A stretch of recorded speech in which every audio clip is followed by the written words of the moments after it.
ಓಂ ಶಾಂತಿ. ಇಂದಿನ ದಿನಾಂಕ 9/11/2021. ಮಧುರ ಮಕ್ಕಳೇ, ಮಧುರ ತಂದೆ ಮಧುರ ರಾಜಧಾನಿಯನ್ನು ನೆನಪು ಮಾಡಿರಿ, ಆಗ ಬಹಳ ಬಹಳ ಮಧುರರಾಗಿ ಬಿಡುತ್ತೀರಿ. ಪ್ರಶ್ನೆ: ನೀವು ಮಕ್ಕಳು ಯಾವ ಪುರುಷಾರ್ಥವನ್ನು ಮಾಡಿ ಮನುಷ್ಯರಿಂದ ದೇವತೆಗಳಾಗುತ್ತೀರಿ? ಉತ್ತರ: ನೀವೀಗ ಜ್ಞಾನ ಮಾನಸ ಸರೋವರದಲ್ಲಿ ಜ್ಞಾನ ಪರಿಗಳಾಗುತ್ತೀರಿ. ಜ್ಞಾನ ಸ್ನಾನದಿಂದ ತಮ್ಮ ಗುಣಗಳು ಬದಲಾಗುತ್ತಾ ಹೋಗುತ್ತವೆ. ಏನೆಲ್ಲ ಅವಗುಣಗಳಿವೆಯೋ ಅವು ಕಳೆಯುತ್ತಾ ಹೋಗುತ್ತವೆ. ತಂದೆ ಹಾಗೂ ವಿಷ್ಣುಪುರಿಯನ್ನು ನೆನಪು ಮಾಡಿದಾಗ ನೀವು ಪಾವನ ದೇವತೆಗಳಾಗಿ ಬಿಡುತ್ತೀರಿ. ದೇವತೆಗಳಲ್ಲಿ ಪವಿತ್ರತೆಯ ಆಕರ್ಷಣೆ ಇದೆ. ಆದ್ದರಿಂದಲೇ ಮನುಷ್ಯರು ದೇವತೆಗಳ ಮಂದಿರಗಳಿಗೆ ದೂರ ದೂರದಿಂದ ಆಕರ್ಷಿತರಾಗಿ ಹೋಗುತ್ತಾರೆ. ಗೀತೆ: ನಮ್ಮ ತೀರ್ಥಸ್ಥಾನವು ಭಿನ್ನವಾಗಿದೆ. ಓಂ ಶಾಂತಿ. ಮಧುರಾತಿ ಮಧುರ ಆತ್ಮಿಕ ಮಕ್ಕಳು, ಈ ಗೀತೆಯನ್ನು ಕೇಳಿದ್ದೀರಿ. ಮಕ್ಕಳಿಗೆ ಅದೃಷ್ಟ ನಕ್ಷತ್ರಗಳೆಂದು ಗಾಯನವಿದೆ. ಜ್ಞಾನ ಸೂರ್ಯ, ಜ್ಞಾನ ಚಂದ್ರಮ ಅದೃಷ್ಟ ಜ್ಞಾನ ನಕ್ಷತ್ರಗಳಾಗಿದ್ದೀರಿ. ಆ ಸೂರ್ಯ ಚಂದ್ರಮನಂತೂ ಭೂಮಿಗೆ ಬೆಳಕನ್ನು ನೀಡುತ್ತದೆ. ನಿಮ್ಮ ಮಹಿಮೆಯ ಗಾಯನವಿದೆ. ನೀವು ಜ್ಞಾನ ನಕ್ಷತ್ರಗಳಾಗಿದ್ದೀರಿ. ಆ ನಕ್ಷತ್ರಗಳಿಗೆ ಜ್ಞಾನ ನಕ್ಷತ್ರಗಳೆಂದು ಹೇಳಲಾಗುವುದಿಲ್ಲ. ಜ್ಞಾನ ಸೂರ್ಯ ಎಂಬ ಹೆಸರನ್ನು ಕೇಳಿದೊಡನೆಯೇ ಬಹುಶಃ ಆ ಸೂರ್ಯನೇ ಜ್ಞಾನ ಸ್ವರೂಪನಾಗಿದ್ದಾನೆಂದು ತಿಳಿದುಕೊಳ್ಳುತ್ತಾರೆ. ಏಕೆಂದರೆ ಕಲ್ಲು ಮುಳ್ಳಿನಲ್ಲಿ ಭಗವಂತನಿದ್ದಾರೆಂದು ತಿಳಿದುಕೊಂಡಿರುವ ಕಾರಣ ಸೂರ್ಯನನ್ನೇ ಬಹಳ ಆರಾಧಿಸುತ್ತಾರೆ. ತಮ್ಮನ್ನು ಸೂರ್ಯ ವಂಶೀಯರೆಂದು ಕರೆಸಿಕೊಳ್ಳುತ್ತಾರೆ. ಸೂರ್ಯನ ಪೂಜೆ ಮಾಡುತ್ತಾರೆ. ಧ್ವಜವು ಸೂರ್ಯನದ್ದಾಗಿದೆ. ನಿಮ್ಮದು ತ್ರಿಮೂರ್ತಿಯ ಧ್ವಜವಾಗಿದೆ. ಎಷ್ಟು ಅದ್ಭುತವಾಗಿದೆ! ಇದರಲ್ಲಿ ಸತ್ಯಮೇವ ಜಯತೆ ಎಂದು ಬರೆಯಲಾಗಿದೆ. ಸತ್ಯವಾಗಿಯೂ ವಿಶ್ವದ ಮೇಲೆ ವಿಜಯವನ್ನು ಅವರೇ ಪ್ರಾಪ್ತಿ ಮಾಡಿಸುತ್ತಾರೆ. ನೀವು ಶಿವಶಕ್ತಿ ಪಾಂಡವ ಸೇನೆಯಾಗಿದ್ದೀರಿ. ಅವರು ತ್ರಿಮೂರ್ತಿ ಮಾರ್ಗ, ತ್ರಿಮೂರ್ತಿ ನಿಲಯ ಎಂದು ಹೆಸರನ್ನು ಇಟ್ಟುಕೊಂಡಿದ್ದಾರೆ. ಇದರ ಅರ್ಥವನ್ನು ತಂದೆಯು ತಿಳಿಸುತ್ತಾರೆ. ಈ ತ್ರಿಮೂರ್ತಿಗಳಿಂದ ನಾನು ಯಾವ ಕರ್ತವ್ಯವನ್ನು ಮಾಡಿಸುತ್ತೇನೆ ಎಂದು. ಬ್ರಹ್ಮನ ಮೂಲಕ ಸ್ಥಾಪನೆ. ಮನುಷ್ಯರು ತ್ರಿಮೂರ್ತಿ ಎಂಬುದರಿಂದ ಶಿವನನ್ನು ತೆಗೆದು ಚಿತ್ರವನ್ನು ಖಂಡನೆ ಮಾಡಿಬಿಟ್ಟಿದ್ದಾರೆ. ಈಗ ನೀವು ತಿಳಿದುಕೊಂಡಿದ್ದೀರಿ, ಈ ತ್ರಿಮೂರ್ತಿಯ ಚಿತ್ರದಲ್ಲಿ ಎಷ್ಟೊಂದು ರಹಸ್ಯವಿದೆ. ಸತ್ಯ ಶಿವ ತಂದೆಯು ಬ್ರಹ್ಮರವರ ಮೂಲಕ ರಾಜ್ಯ ಭಾಗ್ಯವನ್ನು ಕೊಡುತ್ತಾರೆ. ನಾವು ಮಕ್ಕಳು ಶಿವ ತಂದೆಯ ಮೂಲಕ ಕಲ್ಪದ ಹಿಂದಿನ ತರಹ ಪುನಃ ಪವಿತ್ರತೆ, ಸುಖ, ಶಾಂತಿ ಮತ್ತು ಸಂಪತ್ತಿನ ರಾಜ್ಯವನ್ನು ತೆಗೆದುಕೊಳ್ಳುತ್ತಿದ್ದೇವೆ. ಯಾವಾಗಲೂ ವಿದ್ಯಾಭ್ಯಾಸವನ್ನು ಬ್ರಹ್ಮಚರ್ಯದಲ್ಲಿಯೇ ಮಾಡಲಾಗುತ್ತದೆ. ಈಗಂತೂ ಕೆಲವರು ವಿವಾಹವಾದ ಮೇಲೂ ವಿದ್ಯೆಯನ್ನು ಆರಂಭಿಸುತ್ತಾರೆ. ಏಕೆಂದರೆ ಹೆಚ್ಚು ಸಂಪಾದನೆಯಾಗುತ್ತದೆ. ಇಲ್ಲಿ ನಿಮ್ಮ ಸಂಪಾದನೆಯು ಅಪಾರವಾಗಿದೆ. ಮಕ್ಕಳು ತಿಳಿದುಕೊಂಡಿದ್ದೀರಿ, ಶಿವತಂದೆಯು ನಮ್ಮನ್ನು ವಿಶ್ವದ ಮಾಲೀಕರನ್ನಾಗಿ ಮಾಡಲು ಬಂದಿದ್ದಾರೆ. ಶ್ರೀಮತವು ಶ್ರೇಷ್ಠವೆಂದು ಗಾಯನವಿದೆ. ತಂದೆಯ ಮಕ್ಕಳಾದರು ಎಂದರೆ ಅವಶ್ಯವಾಗಿ ತಂದೆಯ ಮತದಂತೆ ನಡೆಯುವವರು. ಸಹೋದರರ ಮತದನುಸಾರವಲ್ಲ, ಸಹೋದರರ ಮತದಂತೆ ಅನೇಕ ಜನ್ಮಗಳಿಂದ ನಡೆದಿರಿ. ಅದರಿಂದ ಏನೂ ಲಾಭವಾಗಲಿಲ್ಲ. ಈಗ ತಂದೆಯ ಮತದಂತೆ ನಡೆಯಬೇಕಾಗಿದೆ.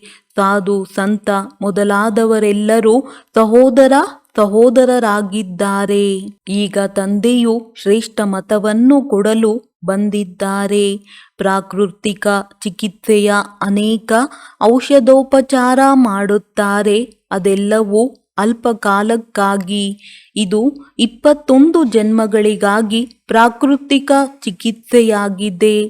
ತಣ್ಣೀರಿನಲ್ಲಿ ಸ್ನಾನ ಮಾಡಿ ಆಹಾರ ಪಾನೀಯಗಳ ಪಥ್ಯೆಯನ್ನು ಇಡಿ, ಹೀಗೆ ಮಾಡಿ ಹಾಗೆ ಮಾಡಿ ಎಂದು ಅವರು ಹೇಳುತ್ತಾರೆ. ಇಲ್ಲಿ ಆ ಆಹಾರ ಪಾನೀಯಗಳ ಮಾತಿಲ್ಲ. ಇಲ್ಲಂತೂ ಮಧುರ ತಂದೆಯು ಮಕ್ಕಳಿಗೆ ತಿಳಿಸುತ್ತಾರೆ, ಈಗ ನನ್ನನ್ನು ನೆನಪು ಮಾಡಿದರೆ ನೀವು ಬಹಳ ಮಧುರರಾಗುತ್ತೀರಿ. ದೇವತೆಗಳು ಮಧುರರಲ್ಲವೇ? ಅವರಲ್ಲಿ ಎಷ್ಟೊಂದು ಆಕರ್ಷಣೆ ಇರುತ್ತದೆ. ಇಂದಿನ ಕಾಲದಲ್ಲಿ ಶಿವನ ಮಂದಿರದಲ್ಲಿ ಎತ್ತರವಾದ ಪರ್ವತಗಳ ಮೇಲೆ ಕಟ್ಟಿಸುತ್ತಿದ್ದರು. ಮನುಷ್ಯರು ನಡೆದುಕೊಂಡೇ ದರ್ಶನ ಮಾಡಲು ಹೋಗುತ್ತಿದ್ದರು, ಏಕೆಂದರೆ ಪವಿತ್ರತೆಯು ಆಕರ್ಷಿಸುತ್ತಿತ್ತು. ದೇವತೆಗಳು ಪವಿತ್ರರಾಗಿದ್ದಾಗ ವಿಶ್ವದ ಮೇಲೆ ರಾಜ್ಯ ಮಾಡುತ್ತಿದ್ದರು. ಈಗ ಅವರ ಚಿತ್ರಗಳ ಮುಂದೆ ಹೋಗಿ ನಮನ ವಂದನೆ ಮಾಡುತ್ತಾರೆ. ಈಗ ಮಧುರ ತಂದೆಯನ್ನು ಎಲ್ಲರೂ ನೆನಪು ಮಾಡುತ್ತಾರೆ ಅಂದ ಮೇಲೆ ಅವರು ಇಲ್ಲಿಯೇ ಬರಬೇಕಾಗಿದೆ. ಅವಶ್ಯವಾಗಿ ಅವರಿಂದ ವೈಕುಂಠದ ಅಪಾರ ಸುಖವು ಸಿಗುತ್ತದೆ. ಆದ್ದರಿಂದಲೇ ಅವರನ್ನು ನೆನಪು ಮಾಡುತ್ತಾರೆ. ಯಾವಾಗ ರಾಮರಾಜ್ಯದ ಅಂತ್ಯವಾಗುವುದೋ ಆಗ ತಂದೆಯು ಬಂದು ಸ್ವರ್ಗದ ರಾಜ್ಯಭಾಗ್ಯವನ್ನು ಕೊಡುತ್ತಾರೆ. ತಂದೆಯು ಭಾರತದಲ್ಲಿಯೇ ಬರುತ್ತಾರೆ. ಶಿವಜಯಂತಿಯನ್ನು ಭಾರತದಲ್ಲಿಯೇ ಆಚರಿಸುತ್ತಾರೆ. ಆದರೆ ಅವರಿಂದ ಏನು ಸಿಗುತ್ತದೆ ಎಂಬುದು ಯಾರಿಗೂ ತಿಳಿದಿಲ್ಲ. ತಂದೆಯು ತಿಳಿಸುತ್ತಾರೆ, ನಾನು ನೀವು ಮಕ್ಕಳನ್ನು ಮಧುರರನ್ನಾಗಿ ಮಾಡಲು ಬಂದಿದ್ದೇನೆ. ನೀವು ಎಷ್ಟೊಂದು ಚೀಚಿ ಆಗಿಬಿಟ್ಟಿದ್ದೀರಿ. ತಂದೆಯು ಜ್ಞಾನಪೂರ್ಣನಾಗಿದ್ದಾರೆ. ಈಗ ನಿಮಗೆ ಸಂಪೂರ್ಣ ಜ್ಞಾನವು ಸಿಗುತ್ತಿದೆ. ಬೀಜಕ್ಕೆ ಸಂಪೂರ್ಣ ಜ್ಞಾನವಿರುತ್ತದೆ ಎಲ್ಲವೇ? ತಂದೆಯು ಬೀಜವಾಗಿದ್ದಾರೆ, ಸತ್ಯ ಚೈತನ್ಯನಾಗಿದ್ದಾರೆ ಮತ್ತು ಜ್ಞಾನ ಸಾಗರನಾಗಿದ್ದಾರೆ. ಸತ್ಯವನ್ನೇ ಹೇಳುತ್ತಾರೆ. ಅವರು ಆತ್ಮವೇ ಆಗಿದ್ದಾರೆ, ಆದರೆ ಪರಮ ಆತ್ಮನಾಗಿದ್ದಾರೆ. ಅವರು ಸದಾ ಪರಮಧಾಮದಲ್ಲಿ ಇರುತ್ತಾರೆ, ಸರ್ವಶ್ರೇಷ್ಠನಾಗಿದ್ದಾರೆ. ಅನೇಕರು ಅವರು ನಾಮರೂಪದಿಂದ ಭಿನ್ನ ಎಂದು ಹೇಳುತ್ತಾರೆ. ಆದರೆ ನಾಮರೂಪದಿಂದ ಭಿನ್ನವಾದ ವಸ್ತು ಯಾವುದೂ ಇರುವುದಿಲ್ಲ. ಅವರ ಹೆಸರಾಗಿದೆ ಶಿವ. ಎಲ್ಲರೂ ಅವರ ಪೂಜೆ ಮಾಡುತ್ತಾರೆ. ಅವರು ನಿರಾಕಾರನಾಗಿದ್ದಾರೆ, ಈಗ ಬಂದಿದ್ದಾರೆ. ಮೊದಲು ನಾವು ದೇಹಾಭಿಮಾನಿಗಳಾಗಿದ್ದೆವು, ಈಗ ಮಕ್ಕಳೇ ದೇಹಿ ಅಭಿಮಾನಿಗಳಾಗಿ ಎಂದು ತಂದೆಯು ತಿಳಿಸುತ್ತಾರೆ. ಗೀತೆಯಲ್ಲಿಯೂ ಮನ್ಮನಾಭವ ಇದೆ. ಕೇವಲ ಅದರಲ್ಲಿ ಶಿವನ ಬದಲು ಕೃಷ್ಣನ ಹೆಸರನ್ನು ಹಾಕಿರುವುದರಿಂದ ಖಂಡನೆಯಾಗಿಬಿಟ್ಟಿದೆ. ಆದರೂ ಸಹ ಪುಸ್ತಕವನ್ನು ಓದುವುದರಿಂದ ರಾಜ್ಯಭಾಗ್ಯವು ಸಿಗುವುದಿಲ್ಲ. ರಾಜ್ಯವು ಇರುವುದೇ ಸತ್ಯಯುಗದಲ್ಲಿ. ತಂದೆಯು ಅವಶ್ಯವಾಗಿ ಸಂಗಮದಲ್ಲಿಯೇ ಬರುವರು. ಈಗ ಡ್ರಾಮಾ ಅನುಸಾರ ಭಕ್ತಿಯು ಮುಕ್ತಾಯವಾಗುತ್ತದೆ. ಭಕ್ತಿಯ ನಂತರ ಜ್ಞಾನ. ಇದು ಹಳೆಯ ಪ್ರಪಂಚ. ಸತ್ಯಯುಗವು ಹೊಸ ಪ್ರಪಂಚವಾಗಿದೆ.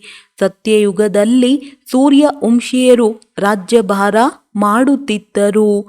ಇದು ನರನಿಂದ ನಾರಾಯಣ, ನಾರಿಯಿಂದ ಲಕ್ಷ್ಮಿಯಾಗುವ ರಾಜಯೋಗವಾಗಿದೆ.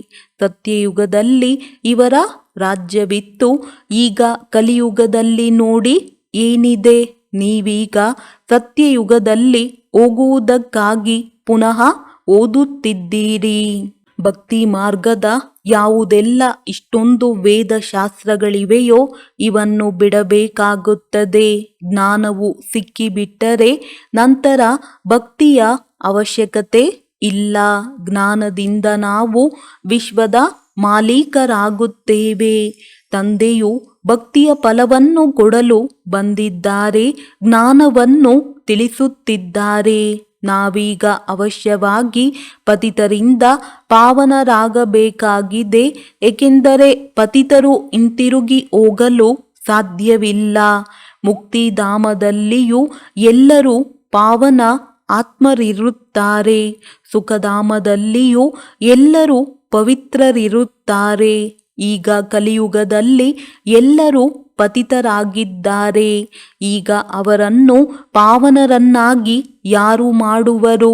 ಪತಿತ ಪಾವನನು ಒಬ್ಬ ತಂದೆಯಾಗಿದ್ದಾರೆ.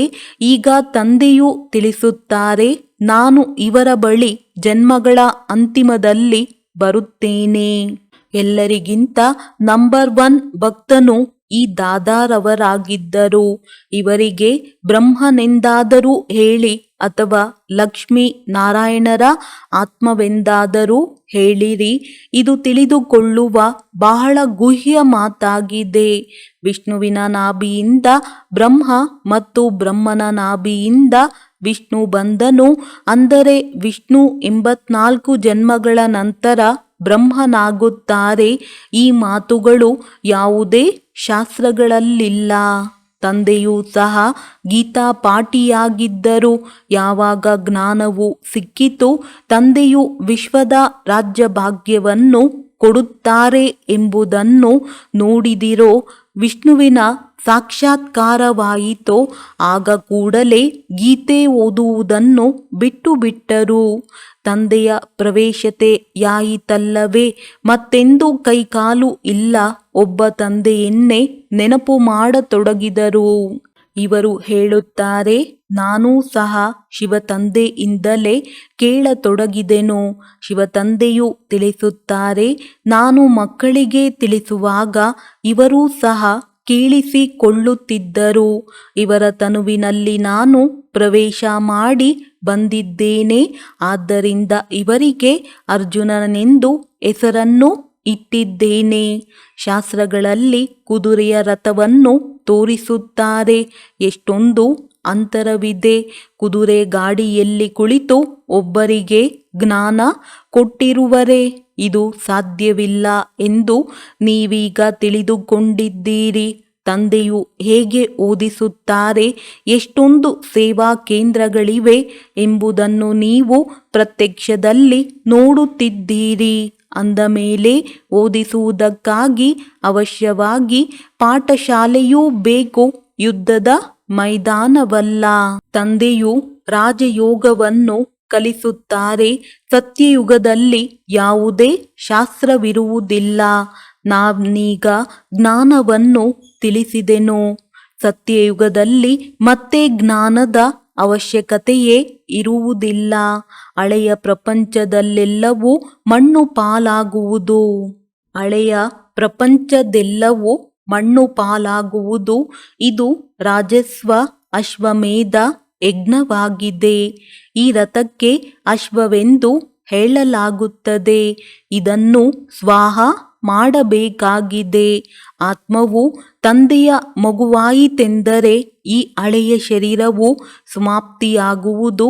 ಕೃಷ್ಣಪುರಿಯಲ್ಲಿ ಈ ಚೀಚಿ ಶರೀರವನ್ನು ತೆಗೆದುಕೊಂಡು ಹೋಗುತ್ತೀರಾ? ಆತ್ಮವು ಅಮರವಾಗಿದೆ. ಹೋಲಿಯಲ್ಲಿ ತೋರಿಸುತ್ತಾರೆ, ಕೋಕಿಯು ಸುಟ್ಟು ಹೋಗುತ್ತದೆ, ಆದರೆ ದಾರವು ಸುಡುವುದಿಲ್ಲ. ತಂದೆಯು ಬೇಅದ್ದಿನ ಮಾತನ್ನು ತಿಳಿಸುತ್ತಾರೆ. ಇಲ್ಲಿಯವರೆಗೆ ಏನನ್ನು ಕೇಳಿದ್ದೀರೋ ಅದನ್ನು ಮರೆತು ಹೋಗಿ. ಈಗ ಭಾರತವು ಅಸತ್ಯಖಂಡವಾಗಿ ಬಿಟ್ಟಿದೆ. ನೆನ್ನೆಯ ದಿನ ಇದು ಸತ್ಯಖಂಡವಾಗಿತ್ತು. ಸತ್ಯಖಂಡವನ್ನು ತಂದೆಯು ಸ್ಥಾಪನೆ ಮಾಡಿದರು. ನಂತರ ರಾವಣನು ಅಸತ್ಯಖಂಡವನ್ನಾಗಿ ಮಾಡಿದರು. ಈ ರಾವಣನು ಎಲ್ಲರ ಹಳೆಯ ಶತ್ರುವಾಗಿದ್ದಾನೆ. ಕೇವಲ ಯಾರಾದರೂ ಏನಾದರೂ ಹೇಳಿದರೆ ಸಾಕು, ಅದರಂತೆ ನಡೆಯತೊಡಗುತ್ತಾರೆ. ಹೇಗೆ ದಿಲ್ವಾಡ ಮಂದಿರದಲ್ಲಿ ಆದಿದೇವನ ಹೆಸರನ್ನು ಮಹಾವೀರನೆಂದು ಇಟ್ಟಿದ್ದಾರೆ. ಮಹಾವೀರನೆಂದು ಹನುಮಂತನಿಗೆ ಹೇಳಲಾಗುತ್ತದೆ. ಈಗ ಆದಿದೇವನೆಲ್ಲಿ, ಮಹಾವೀರನೆಲ್ಲಿ? ಈ ಮಂದಿರದಲ್ಲಿ ನಿಮ್ಮದೇ ಸ್ಪಷ್ಟ ನೆನಪಾರ್ಥವಿದೆ. ಕೆಳಗೆ ತಪಸ್ಸು, ಮೇಲೆ ಸ್ವರ್ಗವಿದೆ. ಚಿನ್ನದಿಂದ ಆದಿನಾಥನ ಮೂರ್ತಿಯನ್ನು ಮಾಡಿದ್ದಾರೆ. ಭಾರತವು ಚಿನ್ನದ ಪಕ್ಷಿಯಾಗಿತ್ತು ಎಂದು ಹೇಳುತ್ತಾರಲ್ಲವೇ, ಭಾರತದಲ್ಲಿನ ಚಿನ್ನವು ಮತ್ತೆಲ್ಲಿಯೂ ಇರಲಿಲ್ಲ. ಚಿನ್ನದಿಂದ ಮೆಹಲುಗಳಾಗಿತ್ತು.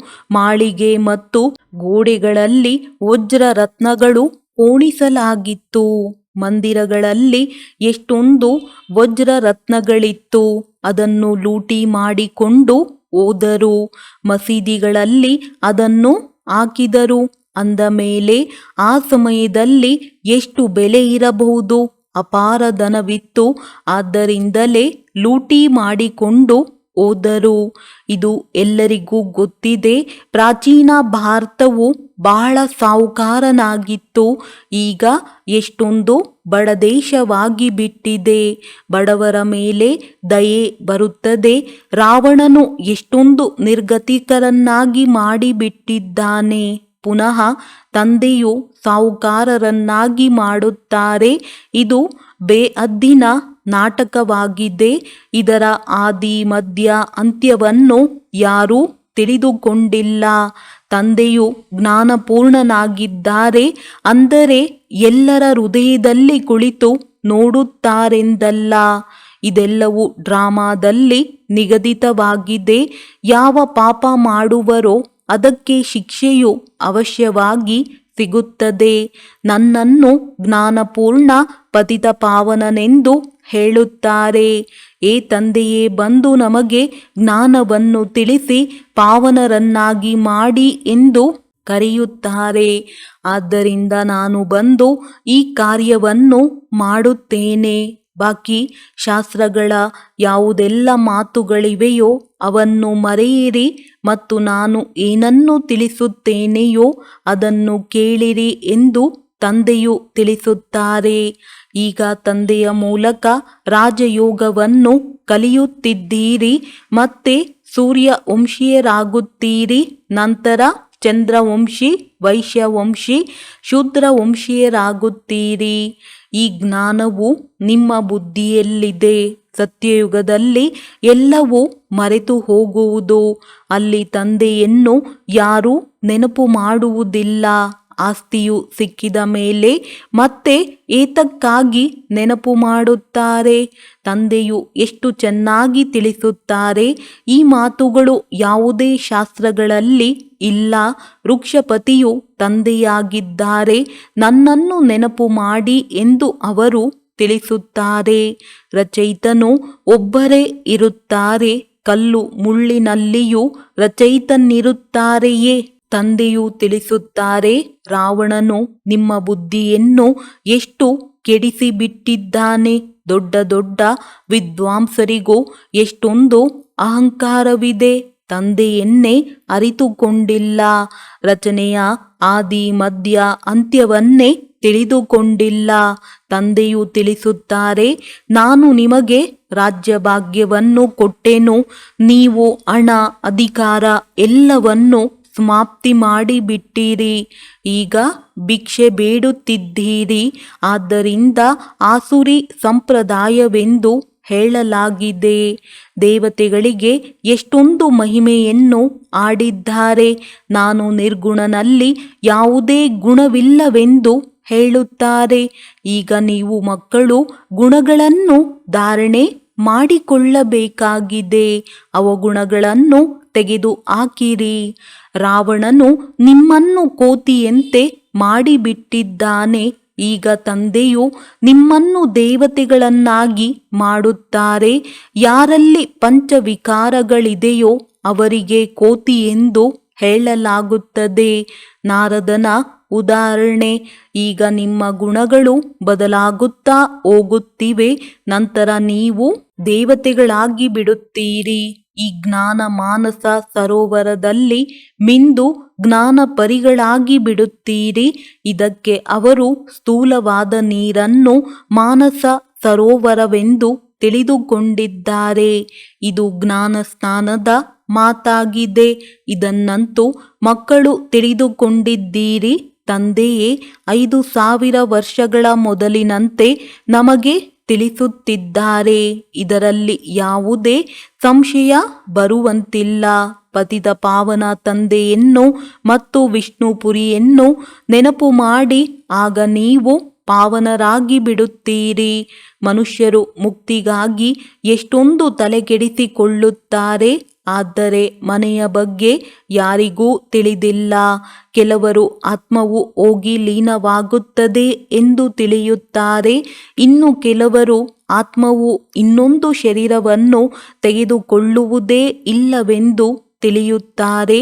ಅನೇಕ ಮತಗಳಿವೆ. ತಂದೆಯನ್ನೇ ಯಾರೂ ಅರಿತುಕೊಂಡಿಲ್ಲ.